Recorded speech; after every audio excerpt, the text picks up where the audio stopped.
time right away for the ride wrap crash of your life. Crash of my life. Okay, this is a good one. We were filming for the dirt segment in Unreal. Yep.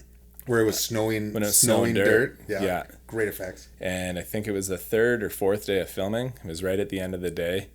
And we had like, a foot and a half of peat moss on one of the takeoffs on A-line. Pretty mellow.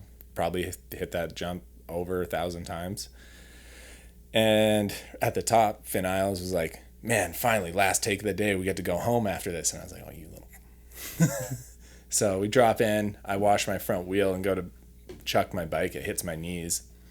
And I get pitched forward. I ended up knocking myself out, breaking 6 ribs, perforating my lung, separating my shoulder, and breaking my wrist. So that was at like 5 p.m. They took me down to the clinic, get checked out at the clinic.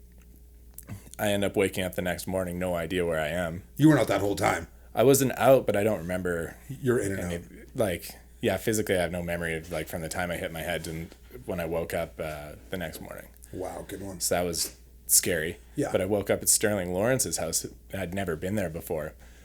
So I'm in this foreign room, and I've got a bruise that runs from the top of my hip bone up to my nipple. It's it's going purple, and I couldn't sit up out of bed. No idea what had happened, how I got there. So I kind of shuffle my way out of bed, and I'm just stumbling around in my underwear trying to find a place to take a piss that wasn't in the bed. Yeah. Ideally. You're a gentleman. I try to be. Yeah. So kind of wander around, and then Sterl wakes up and gives me the rundown of what had happened. And I was like, oh man, I don't remember any of that. So they were like, well, man, we got to go shoot. Do you think you can drive home? And I was like, oh yeah, for sure. So I try and load my bike on my bike rack. Ended up in Lillooet. They had to put it on for me, and then I'm cruising home, Village Gate Boulevard, and I'm staring at this red light, and I was like, man, what am I supposed to do? Just red means blow straight through the red light, and I'm like, oh man, I was definitely supposed to stop for that. No way. Yeah, so at first they actually sent me home undiagnosed with the perforated lung, broken ribs, separated shoulder, and broken wrist. So a week later, I'd been coughing up blood all week, just being stubborn, and I was like, nah, it's probably fine. It's not that bad. Yeah. My mom's like, no, you're going to follow up with the doctors and figure out what's going on. I'm like, okay, fine.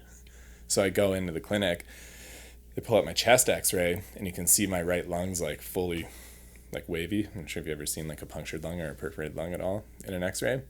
Clear as day. Obvious. Bunch of broken ribs.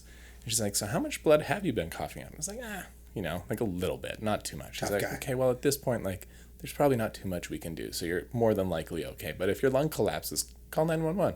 And I was like, seems logical. Yeah, drive home, you'll be fine.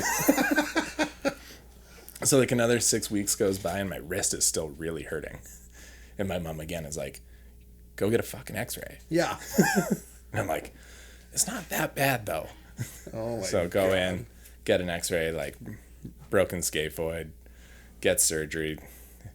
8 weeks later, I'm up there skiing around with a lens cover over my cast. Oh my God. Yeah, it was good. That sounds like a nasty one. Did you see the footage of it?